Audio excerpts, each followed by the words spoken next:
Tingkatkan tekad kuatkan hati, negeri ini memanggilmu kawan.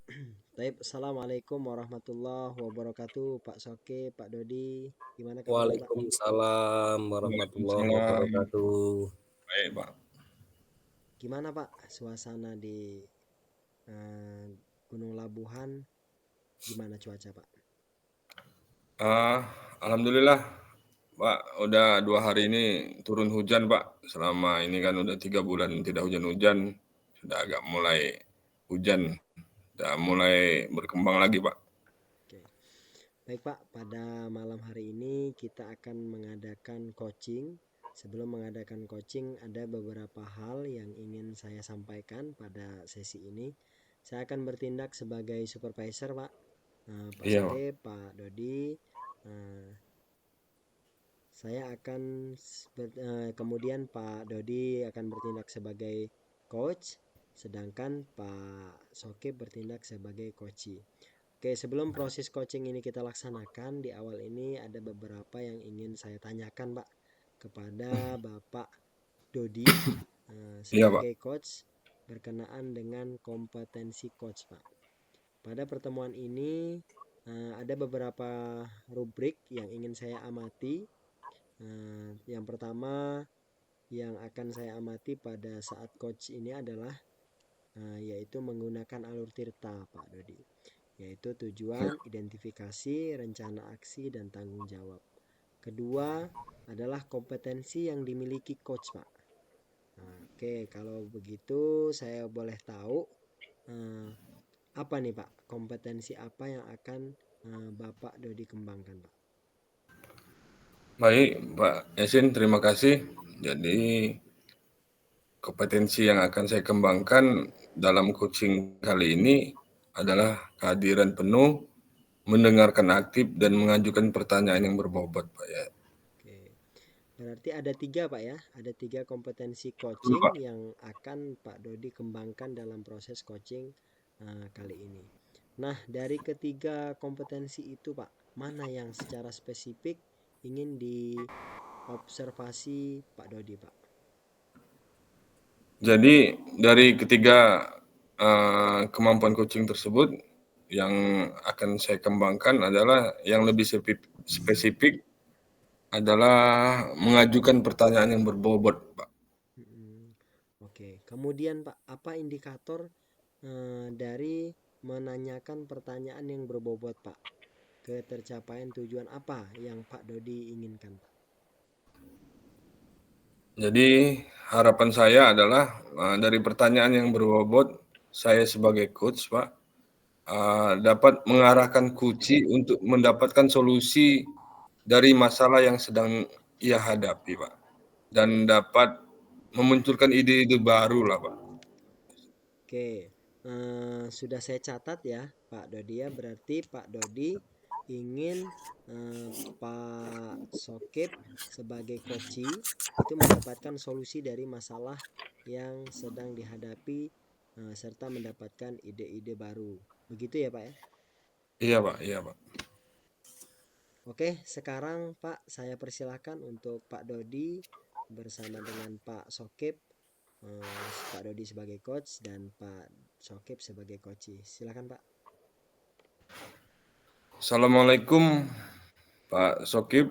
Waalaikumsalam Pak Dodi. Ya, gimana kabarnya Pak Sokip? Alhamdulillah, ini sehat semua Pak. Gimana cuaca di tempat Pak Sokip sekarang?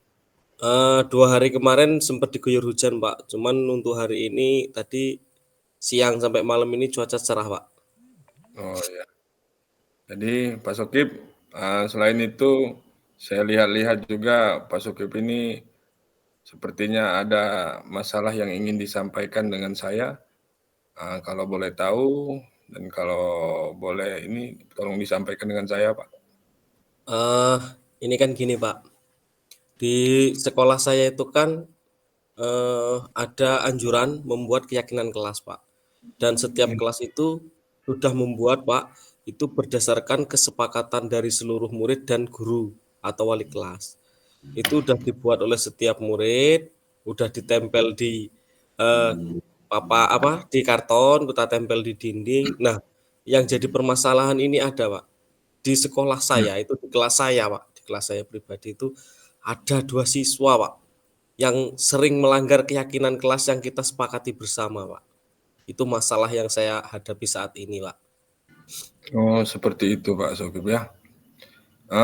Jadi bagaimana perasaan Pak Sokip saat melihat muridnya Pak Sokip melanggar keyakinan kelas tersebut, Pak? Yang jelas perasaan saya khawatir sih, Pak. Karena begini, Pak, sifat anak-anak itu kan identik dengan sifat meniru, Pak. Otomatis nanti ada 2 anak yang melanggar keyakinan kelas, saya kekhawatirannya bakal yang lain itu bakal mengikuti temannya yang suka melanggar keyakinan kelas, Pak. Itu, Pak, Oh, baik. Oh, jadi Pak Sokip ini khawatir kawan-kawan yang lain mengikuti anak yang melanggar keyakinan kelas tersebut, ya Pak ya? Iya, Pak. Jadi faktor apa saja yang menyebabkan murid Pak Sokip melanggar keyakinan ke kelas yang telah disepakati itu tersebut, Pak? Sebenarnya, Pak, kalau ditanya, Pak, baik saya ataupun guru lain atau teman-temannya sekelas, itu faktornya cuman 2, Pak. Kelalaian dan kelupaan. Jadi setiap kali dia itu kan Pak ya, keyakinan kelas yang sering dilanggar itu kan di kelas itu saya buat keyakinan kelas saat jam istirahat anak-anak keluar kelas harus memakai sepatu. Nah, itu kelalaiannya itu saat jam istirahat, Pak. Anak-anak itu keluar dari kelas langsung keluar begitu saja tanpa menggunakan alas kaki atau sepatu. Ketika ditegur sama guru, sama teman, itu jawabannya saya lupa. Itu, Pak, faktornya, Pak. Oh, jadi menurut Pak Sokip faktor yang menyebabkannya yaitu kelalaian ya, Pak ya? Iya. Terus bagaimana dengan Pak dengan kondisi belajar murid saat ada yang melanggar keyakinan kelas, Pak? Itu nanti saya saat anak-anak melanggar keyakinan kelas, Pak, saya berikan informasi kepada anak-anak di kelas yang bagi anak yang melanggar keyakinan kelas nanti saya yang akan memberikan nasihat tersendiri, Pak. Jadi teman-teman yang lain karena saya khawatirnya kalau teman-teman itu tanpa diberikan arahan, tanpa diberikan nasihat, timbul masalah baru, Pak, nanti timbulnya dibully. Karena apa ya? Teman-teman kan biasanya kalau ada anak yang membuat kesalahan itu membuli, Pak. Jadi saya khawatirnya nanti kalau saya tidak cepat memberikan arahan dengan anak yang melanggar keyakinan kelas tersebut, kawan-kawannya akan membuli kedua anak tersebut, Pak. Jadi ini Pak Sokip akan memberi arahan kepada anak tersebut ya, Pak ya? Iya. Kemudian apa yang dapat Pak Sokip lakukan agar supaya peserta didik tersebut tidak melanggar keyakinan kelas yang telah dibuat dan disepakati, Pak? Oke, saya akan memanggil anak tersebut dan saya akan memberikan konsekuensi, Pak. Konsekuensi saya begini, Pak. Ini hari sudah mulai hujan. Terus kalau dia keluar kelas tanpa menggunakan alas kaki, itu otomatis nanti kalau dia naik ke kelas pasti lantainya akan kotor. Kalau kaki terkena tanah becek itu tidak mungkin selangkah 2 langkah, Pak. Bekasnya di lantai. Nah, itu konsekuensi yang saya berikan sebelum anak itu cuci kaki dan sebelum dia mengepel lantai yang mereka kotorin, belum saya perbolehkan masuk kelas untuk mengikuti jam pelajaran, Pak. Jadi setelah anak 2 tersebut membersihkan kakinya, mencuci kaki, mengepel, baru saya izinkan anak tersebut masuk kelas dan mengikuti kegiatan pelajaran seperti yang lainnya, Pak. Jadi Pak Sokip memberi konsekuensi kepada anak tersebut harus membersihkan dulu kotoran baru diperbolehkan masuk ke kelas lagi ya. Ya, Pak. Terus bagaimana cara Pak Sokip berkoordinasi dengan peserta didik yang melanggar keyakinan kelas tersebut, Pak? Saya akan memanggil kedua siswa tersebut, Pak, jam istirahat, Pak. Jadi begini, anak-anak yang lain tak suruh istirahat, bagi kedua anak yang melanggar keyakinan kelas itu saya suruh di dalam kelas tersebut terdahulu. Nanti setelah anak-anak udah keluar, udah main, anak dua tersebut saya kasih arahan, kasih masukan agar dia tidak menjadi beban mental, Pak. Karena biasanya kalau dikasih arahan di hadapan teman yang banyak itu dia akan mentalnya akan turun, Pak, malu. Otomatis teman yang lain juga akan membuli gitu, Pak. Iya, bagus itu Pak Sokip. Jadi memang jadi Bapak memberi arahan tadi, setelah anak-anak yang lain keluar, 2 anak tersebut yang melanggar keyakinan kelas, Bapak beri arahan, itu sangat positif Pak. Jadi menimbulkan mental mereka Pak. Kalau Bapak lagi memang posisi anak-anak masih ada, ya mereka jelas malu ya Pak ya. Iya, Pak. Oke, kemudian apa nih rencana Pak Sokip ke depan agar peserta didik tidak melanggar keyakinan kelas tersebut, Pak? Itu tadi, Pak, saya akan melakukan konsekuensi kepada anak tersebut untuk membersihkan kakinya dan mengepel lantai yang dia kotori, Pak. Itu Oh, jadi konsekuensinya. memberikan konsekuensi tadi ya, Pak ya, Ya, rencana ke depannya ya, Pak ya. Jadi ya, setiap anak yang melaksanakan atau melanggar keyakinan kelas, Bapak akan beri konsekuensi ya, Pak ya. ya, Pak. Nah, jadi kapan rencana tersebut mulai bisa dilaksanakan, Pak? Karena hari sudah mulai hujan, Pak, otomatis halaman sekolah juga sudah mulai becek. Saya tidak mungkin, Pak, akan lama-lama melaksanakan rencana saya tersebut, Pak. Saya akan melaksanakan itu rencananya besok, Pak, agar anak-anak itu terbiasa saat jam istirahat atau jam keluar jam olahraga itu selalu menggunakan alas kaki atau sepatu, Pak.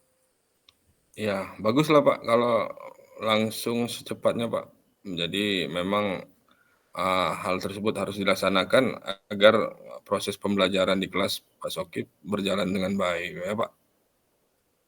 Ya, Pak. Nah, kemudian setelah kita berbincang ini, kira-kira apa yang dirasakan Pak Sokip setelah kita mengadakan perbincangan ini Pak? Yang jelas dari perjalanan coaching, Pak ya, yang tadinya masih ngambang di awang-awan karena kita masih bingung sebenarnya apa kegiatan coaching itu bagaimana. Setelah kegiatan ini, Pak, saya menjadi lebih matang pengetahuan saya. Itu dari kegiatan kita coaching. Terus dari kegiatan permasalahan, Pak, dengan bimbingan dan arahan, pertanyaan yang diarahkan oleh Bapak Dodi tadi, itu sangat membantu saya untuk memecahkan masalah yang saya hadapi, Pak. Ya, alhamdulillah kalau seperti itu Pak Sokip. Mungkin kita akhiri perbincangan kita pada hari ini Pak Sokip.